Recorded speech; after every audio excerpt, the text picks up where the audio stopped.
হাসিনাকে পালিয়ে যেতে বাধ্য করা হয়, হাসিনা পালিয়ে যেতে বাধ্য হয় না। আমরা হাসিনার পতন ঘটিয়েছি বলতে হবে, ফ্যাসিবাদী হাসিনার পতন হয়। ঠিক, পালিয়ে যেতে বাধ্য করা কোনো প্যাসিভ কথা বলা যাবে না, এখানে একটাই জাহান্নামে পাঠিয়ে দিয়েছে। এর মানে কি এইটা যে বিচারিক হত্যাকাণ্ড বললে জামাতের যেই নেতাদের ফাঁসি হয়েছে তারা যদি একটা অ্যাডভান্টেজ পেয়ে যায় কিনা, আপনারা কি সে ভয় থেকে বিচারিক হত্যাকাণ্ডের কথা বলেন নাই? প্লিজ এটা আপনাদেরকে বন্ধ করতে হবে। এবার বন্ধুরা, ঘোষণাপত্রের ফিডব্যাকের পরে অত্যন্ত গুরুত্বপূর্ণ কথা আপনাদের সাথে জুলাই সনদ নিয়ে আমরা প্রত্যাশা করছি আগামী কয়েকদিনের মধ্যে জুলাই সনদ স্বাক্ষরিত হবে। নাম্বার 1, এই ঘোষণাপত্রে আপনারা যেরকম ভুজুং বাজুং দিয়ে জাতিকে বুঝাইছেন, আপনারা এই জুলাই সনদের সর্বশেষ বলেছেন আমার হাতে প্রধান উপদেষ্টা মহোদয় 5ই আগস্ট একটি দীর্ঘ বক্তৃতা করেছেন। এই বক্তৃতার পুরো কপি আছে। এই বক্তৃতা অনুযায়ী উনি বলেছেন শীঘ্রই জুলাই সনদ বাস্তবায়ন হবে। এই জুলাই সনদের জন্য 19টা মৌলিক সংস্কারে সবাই ঐক্যমত্য পোষণ করেছে। এরপরে যে কথাটা আর বলা হয় না, এই 19টা ঐক্যমত্যের মধ্যে বিএনপি বলেছে তার মধ্যে 10টাই তারা নোট অফ ডিসেন্ট দিয়েছে। তো নোট অফ ডিসেন্ট কি? নোট অফ ডিসেন্ট হলো আপাত দৃষ্টিতে আমি এটা মাইনে নিলাম, কিন্তু আমি আসলে এইটার সাথে একমত না। তাহলে বিএনপি এই 19টার মধ্যে যেই 10টা নোট অফ ডিসেন্ট দিছে সেই 10টাই তো মোস্ট সিগনিফিকেন্ট জায়গা। ঠিক। তাহলে বিএনপি সরকার গঠন করার পরে এর একটাও যদি বাস্তবায়ন না করে তাহলে আমরা কেমনে বিএনপি কে ধরবো বলেন? মানে এর আইনি বাধ্যবাধকতা কোথায়? বিএনপি তো তখন বলবে কেন ভাই, আমি তো বলেই দিয়েছি স্বাক্ষর করার সময় যেখানে আমার দ্বিমত আছে, এখন আমি এটা পারতেছি না বাস্তবতায়। মজার ব্যাপার বলি, সরকারের কয়েক জায়গায় জিজ্ঞেস করেছি বলেন তো 19টা মৌলিক সংস্কারের মধ্যে আপনাদের কাছে একটা মোস্ট সিগনিফিকেন্ট কোনটা? তারা বলেছে সংসদের উচ্চকক্ষে পিআর ব্যবস্থা আনুপাতিক হারে। এবং আপনাদেরকে জানাই রাখি সংসদের উচ্চকক্ষে যে পিআর, বিএনপি এখানে নোট অফ ডিসেন্ট দিয়েছে। তাই সংসদের উচ্চকক্ষে বিএনপি যে নোট অফ ডিসেন্ট দিয়েছে এটাও যদি সে বাস্তবায়ন না করে তাহলে আমরা মানে আপনি ভাবেন আমরা কি কারণে, ঠিক কোন কারণে আমরা এখন এই কথাগুলোকে বিশ্বাস করব? রাজনৈতিক দলগুলোকে তারা ইন্টারিম থাকা অবস্থায় আমাদের চোখের সামনে 47কে নাই করে দিল, পিলখানাকে নাই করে দিল, শাপলাকে নাই করে দিল, নিরাপদ সড়ক আন্দোলনকে নাই করে দিল, বিচারিক হত্যাকাণ্ডের কথা তারা বললো না। যেই তারা ক্ষমতার মসনদ পেয়ে যাবে এই কথা বলার পর যে আমরা আবার জেলে যাব না তার প্রমাণ কি আপনাদেরকে বল? তাহলে আপনারা এটা কি চান? ডক্টর ইউনূস সাহেব, নাম্বার 2 আপনাকে বলতে চাই আইনি বাধ্যবাধকতা আমাদেরকে অন্তত 20 জন শহীদ পরিবার বলেছে। ডক্টর ইউনূস সাহেব, আমরা এখন পর্যন্ত যতদূর বুঝতে পেরেছি আপনার ক্যাবিনেটের অলমোস্ট সকল উপদেষ্টা প্রতিদিন আপনাকে একটা আর্মি কুয়ের জুজু দেখাচ্ছে। ঠিক। আপনি সচিবালয় সংস্কার করলেই আর্মি টেক ওভার করবে, আপনি যদি পিলখানার কথা বলেন আর্মি টেক ওভার করবে। এইটার একটা প্রমাণ কি দিয়েছে? বাংলাদেশের ছাত্র জনতার একমাত্র প্রতিনিধি বানিয়েছে তারা এনসিপি কে।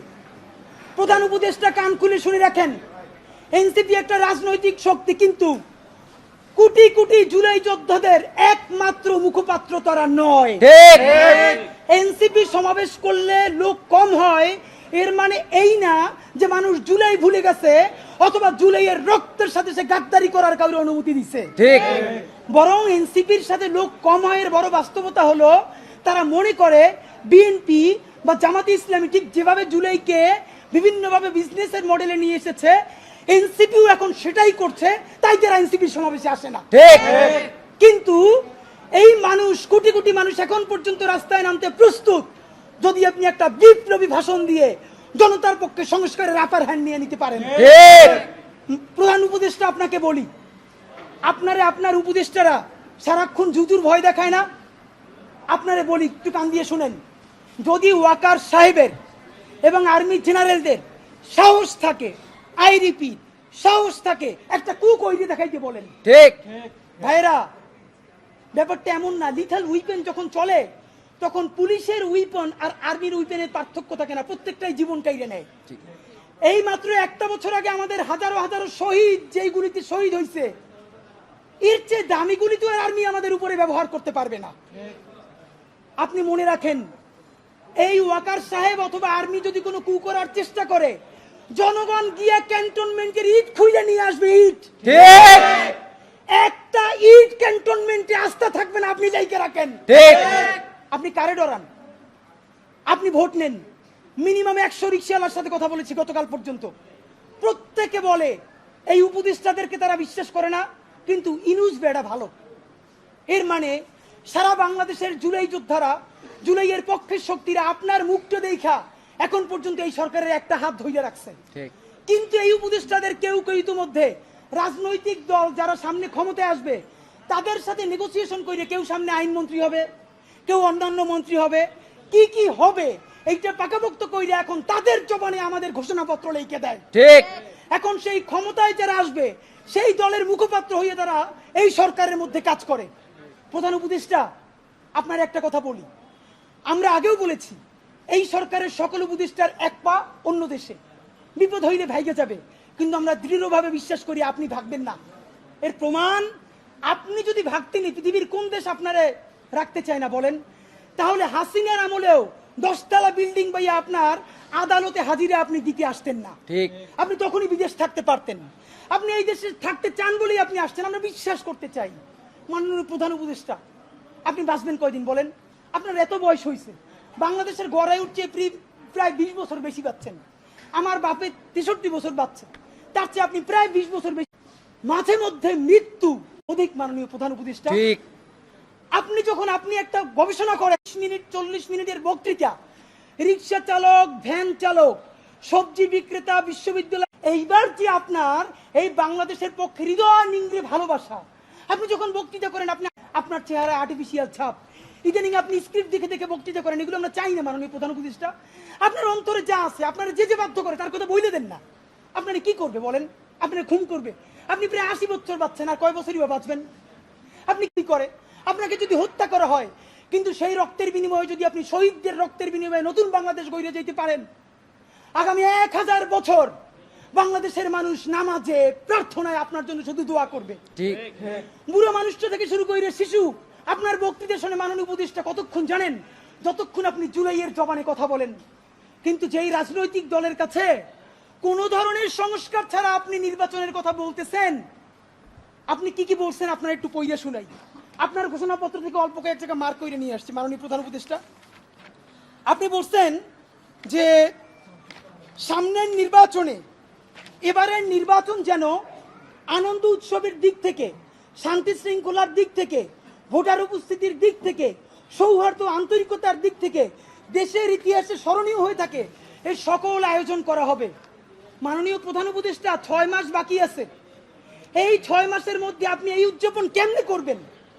নির্বাচন শুরু হইতে পারে না, এর মধ্যে মানুষকে হত্যা করতেছে রাজনৈতিক দল একটা আরেকটারে।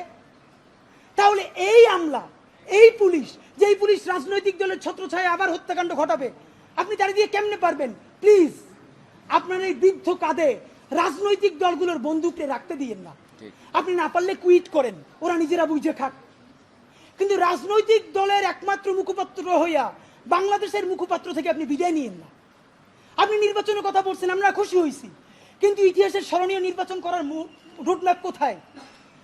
বাংলাদেশের রাজনৈতিক দলগুলো আপনার সাথে মিটিং করে সামনে এসে বলে আমরা নির্বাচনের রোডম্যাপ দেখি নাই, আমরা হতাশ। ভিতরে কথা বলার চেষ্টা করলাম, আফসোস রাজনৈতিক দলগুলো এত বদমাশ কেমনে হয় ভাই? ভিতরে তারা একটা বারো ভালো করে কোনো রাজনৈতিক তারা নির্বাচনের ম্যাপ দেয় না। প্রধান উপদেষ্টারে তারা গিয়ে বলে বড় দলগুলা, ওই পেট্রো বাংলার চেয়ারম্যানটা কিন্তু আমাদের লাগবে, অমুক বিশ্ববিদ্যালয়ের ভিসি কিন্তু আমাদের লাগবে, স্বরাষ্ট্র আর জনপ্রশাসন মন্ত্রণালয়ের সচিবটা কিন্তু আমাদের লাগবে। বাইরে এসে বলে আমরা নির্বাচন না দেখে হতাশ। একই দ্বিচারিতা। তো আপনার প্রতি অনুরোধ, এই যে আপনারে বাহিরে এসে বলে যে আপনি নির্বাচন দেন না, আপনি কেন প্রেস মিট করে বলেন না বিএনপি আমার পেট্রো বাংলা চাই, জামাত আমার স্বরাষ্ট্রমন্ত্রী চাই, এনসিপি আমার কাছে জনপ্রশাসন চাই, বলে দেন। ধরেন আপনি বইলে দিচ্ছেন, করবে কি? মারবে। আপনি তো এমনি একদিন মরে যাবেন, আজীবন বাঁচবেন। আপনি বইলে দেন না, ওদের নেংতে কইলে দেন। রাজনৈতিক শক্তির আমরা পক্ষে, কিন্তু রাজনৈতিক দলের নামে নিপীড়নের পক্ষে আমরা নয়। বন্ধুরা আমার, আপনি আরেকটা কথা বলেছেন, এখন থেকে প্রতিদিন আলাপ করুন আপনার এলাকায় ভোটদান ব্যবস্থা কেমন হলে সুন্দর হয়, কেমন হলে আনন্দমুখর হয়, সেটা আগে থেকে ঠিক করার জন্য, নতুন বাংলাদেশের কাজ করার জন্য সেইটা আপনারা প্রস্তুতি নেন।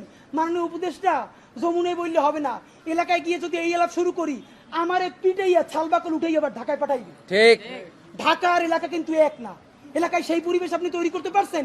এলাকার ওসি প্রতিদিন এখন বিএনপির উপজেলা সভাপতির ফোন করে ডায়াবেটিসের খবর নেয়। তা আমার কথা যদি বিএনপি বিপক্ষে যায়, আমার কথা যদি জামাতের বিপক্ষে চায়, তারা তো আমার দৌড়নি দিয়া কি করবে তা তো আপনি বুঝতে পারতেছেন না। প্রধান উপদেষ্টা, মাননীয় উপদেষ্টা, শেষের দিকে আপনার আর একটা কথা আপনারা বলা দরকার। আপনি এইখানে খুবই স্পেসিফিকলি বারবার নির্বাচনের যে রোডম্যাপটা দিয়েছেন, আমরা অত্যন্ত খুশি হয়েছি। আপনার হাতে সময় আছে 6 মাস। আপনাকে চূড়ান্তভাবে আমরা কয়েকটা প্রস্তাবনা দিতে চাই।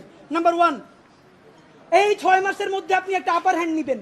সেই আপার হ্যান্ডের চূড়ান্ত কাজ আগামী 1 সপ্তাহের মধ্যে আপনি ইন্টারিম ভেঙে দেন। ঠিক। এই ইন্টারিমের অনেক উপদেষ্টা এখন সামনে কেউ বিএনপির, কেউ জামাতের, কেউ এনসিপির মুখপাত্র হইয়া তাদের দলীয় এজেন্ডাগুলো আপনার সামনে রেখে বাস্তবায়ন করবে। এইটা আপনি হইতে দিয়েন না।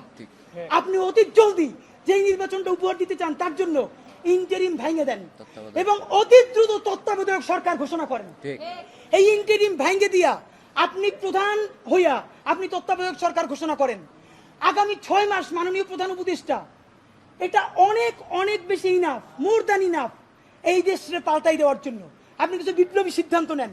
সেই বিপ্লবী সিদ্ধান্তের মধ্যে আপনি 1 নম্বরে বলেন যে এই দলই ক্ষমতায় আসবে ওয়াদা করতে হবে 72-এর সংবিধানকে বাতিল করতে হবে। যেই 72-এর সংবিধানের মধ্য দিয়ে বাকশাল হয়েছে, বিচারিক হত্যাকাণ্ড হয়েছে, সেই সংবিধানকে নতুন সংসদে বাতিল করে জুলাইয়ের ঘোষণাপত্রের আলোকে এবং জুলাইয়ের সনদের আলোকে নতুন সংবিধান রচনা করতে হবে। নাম্বার 2, প্রতিনিধিত্বশীল স্বাধীন পুলিশ কমিশন গঠন করতে হবে। আমরা বলেছি শুধু পুলিশ কমিশন না, কারণ এই পুলিশ যদি জানে আগামীতে বিএনপি ক্ষমতায় আসবে, জামাত ক্ষমতায় আসবে, সে হোমওয়ার্ক কইরা প্রত্যেকটা কেন্দ্র দখল করে ব্যালট ভরে দিবে, কারণ সে জানে তাহলে তার পোস্টিংটা ভালো হবে। সুতরাং আমরা চাই একটা প্রতিনিধিত্বশীল স্বাধীন পুলিশ কমিশন। এটা যদি 10 জনের মেম্বার হয়, 2 জন বিরোধী দল থেকে থাকবে, 2 জন বিশ্ববিদ্যালয়ের শিক্ষক থাকবে, 1 জন শহীদ পরিবার থেকে থাকতে পারে, এই পুরো সরকার থেকে থাকবে 5 জন, বাকি 5 জন অন্য স্টেক থেকে। যদি সেটা হয় তাহলে ন্যূনতম তাকে কিন্তু একটা কন্ট্রোল করা যাবে। নাম্বার 2, আপনি ন্যূনতম জুডিশিয়াল রিফর্ম না করে আপনি কিসের নির্বাচন দিচ্ছেন? এই যে নির্বাচনে খুন হবে প্রচুর, সেই খুনগুলো নিয়ে তো মামলা হবে। আমরা এই যে আসিফ মাহমুদ বনাম ইশরাক হোসেনের যে ক্যাচাল, সেই ক্যাচালে দেখলাম আদালত পর্যন্ত স্বীকার করতেছে যে এই ব্যাপারে রায় দেওয়ার উপরে তার উপরে চাপ ছিল। কোনো রাজনৈতিক দল ক্ষমতায় নাই, সেই অবস্থায়ও যদি আদালত বলে যে এই রায় দেওয়া তার উপরে চাপ ছিল, যখন রাজনৈতিক দল থাকবে তখন তো চাপ লাগবে না, তখন আইন মন্ত্রণালয় দিয়ে লেখা পাঠাবে, সে শুধু সাইন করে দিবে। সুতরাং আপনি জুডিশিয়াল রিফর্ম কি করলেন সেই থেকে আপনাকে স্পেসিফিকলি বলতে হবে। জনপ্রশাসন সংস্কার, সব কিছুতে একমাত্র বিসিএস প্রশাসন ছড়ি ঘুরাবে তা হইতে পারে না। আপনি ক্ষমতার ডিসেন্ট্রালাইজেশন করেন, আপনি পুলিশকে একটু ভিন্ন করেন, আপনি অন্যান্য ক্যাডারগুলোকে আরেকটু এম্পাওয়ার করেন। এই যে জনপ্রশাসন সংস্কারের মধ্যে প্রশাসকরা নিজেদেরকে প্যারালাল রাষ্ট্র ভাবে, এইটা আপনি ন্যূনতম ভেঙে দিতে না পারলে আবার তো সে আমলাতান্ত্রিক দেশ করবে। এবং আপনাকে সর্বশেষ আমরা বলতে চাই, আগামী 6 মাস আমরা আপনার কাছে অ্যাকশন দেখতে চাই। সেই অ্যাকশনটা হলো, এখন চলে আগস্ট মাস, আগস্টের মধ্যে আপনি ইন্টারিম ভেঙে দেওয়ার চূড়ান্ত রূপরেখা প্রণয়ন করেন। এতদিন বলছি আমরা বিচার সংস্কার, বিচারের কোন কোন রায়টা আসবে আপনি তা তো একটা বললেন না এই আপনার দীর্ঘ বক্তৃতার মধ্যে, কিন্তু আপনি ঠিকই নির্বাচনের সব কথা তো বললেন, থ্যাংক ইউ, আপনি এটা বলেছেন। তাহলে বিচার নিয়ে আপনি এরকম বলতেছেন না কেন? নাম্বার 2, এতদিন আমরা আগে বলেছি সংস্কার, তারপরে বলেছি মৌলিক সংস্কার, না এখন মৌলিক সংস্কারও বলি না, নির্দিষ্ট 5টা সংস্কারের কথা বলেছি। আমরা পুলিশের সংস্কার চেয়েছি, আমরা জুডিশিয়াল রিফর্মের কথা বলেছি, আমরা নির্বাচন কমিশনের যে বর্তমান প্যাটার্ন এইটা ভেঙে দেওয়ার কথা বলেছি। প্লিজ, কোন সংস্কারটা কবে হবে?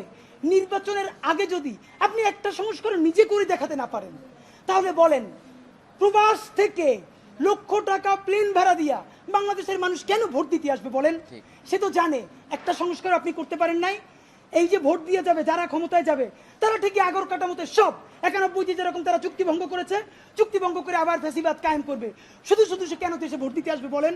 সুতরাং আপনি যদি সত্যিকারে চান বাংলাদেশের ইতিহাসে সেটা নির্বাচন হোক, প্রবাসীরা ভোট দিক, লক্ষ লক্ষ টাকা খরচ করে মানুষ ঈদের মতো উদযাপন করুক, তাহলে ন্যূনতম কয়েকটা বিচার আপনার নির্বাচনের আগে করে দেখাতেই হবে। এই ইন্টারিমের সকল উপদেষ্টাকে বিদায় দিয়ে নতুন ফ্রেশ তত্ত্বাবধায়ক সরকার গঠন করতে হবে এবং অতি দ্রুত আপনাকে রেভলিউশনারি কিছু কাজ করে দেখাতে হবে, যাতে মানুষ বিশ্বাস করে রাজনৈতিক দলগুলো আসলেও তারা কোনো ধরনের গাদ্দারি করতে পারবে না। এবং সর্বশেষ কথা, সকল রাজনৈতিক দলের সাথে বারবার বসেন উপদেষ্টা মহোদয়, একটা বার 1500 প্রায় শহীদ তার পরিবারের সাথে আপনার বসা দরকার হয় না? এই যে এত সংস্কার করলেন, আমাদেরকে কেন তারা ফোন করে জিজ্ঞেস করে যে এগুলো সব কি তারা না কইরেই চলে যাবে? প্লিজ জুলাই সনদ ঘোষণার আগে যা যা করতেছেন সেই রাজনৈতিক দলগুলোর একদিকে সামনে রাখেন, শহীদ পরিবারগুলোর সামনে রাখেন, তারপর বলেন যে এইটা এইটা করছি, একটু শহীদ পরিবারের কথার মূল্যায়ন করেন। এইটা যদি একটাও না করেন তাহলে কি করব? এই সরকার দুর্বল হয় সেটা করব না, আমরা নির্বাচনের বিরুদ্ধেও দাঁড়াবো না, তাহলে আবার বলবে আমরা গণতন্ত্র চাই না। আমরা যারা ক্ষমতাহীন কিন্তু জনতার জবানে কথা বলি, তারা এই নির্বাচন বয়কটের ডাক দিব। ঠিক। তখন একমাত্র যারা ক্ষমতায় এসে দুর্নীতি করবে সেই 20% মানুষ ছাড়া আপনি কোন কেন্দ্রে একটা কাক বিড়ালও খুঁজে পাবেন না। মাননীয় প্রধান উপদেষ্টা, ঠিক। জনতা শক্তিশালী না ক্ষমতা শক্তিশালী, আপনি যদি সেটা চ্যালেঞ্জ হিসেবে নিতে চান তাহলে কোনো সংস্কার ছাড়া নির্বাচন দিতে পারেন, কিন্তু শত শত যে লাশ তারা ফালাবে সেই দায়ও আপনার নেওয়া লাগবে। মাননীয় প্রধান উপদেষ্টা, আপনারে আমরা ভালোবাসি জুলাইয়ের জন্য, আপনি প্লিজ তাদের বন্দুক আপনার কাঁধে নিয়ে আপনি বিদায় নিয়েন না। আপনি জুলাইয়ের বন্দুকটা হাতে নেন, রাজনৈতিক দল আর্মিরে ডাইকে বলেন যদি আমার হেল্প করেন করেন, নইলে যা যা করছেন সব বইলে আমি বিদেশ চলে যাব। যেই বাংলাদেশ জুলাই অর্জন করছে সেই জুলাই আবার তাদের বিরুদ্ধে রক্ত দিয়া ইনশাল্লাহ ইনসাফের বাংলাদেশ গড়বেই। বাংলাদেশ জিন্দাবাদ, ইনকিলাব জিন্দাবাদ।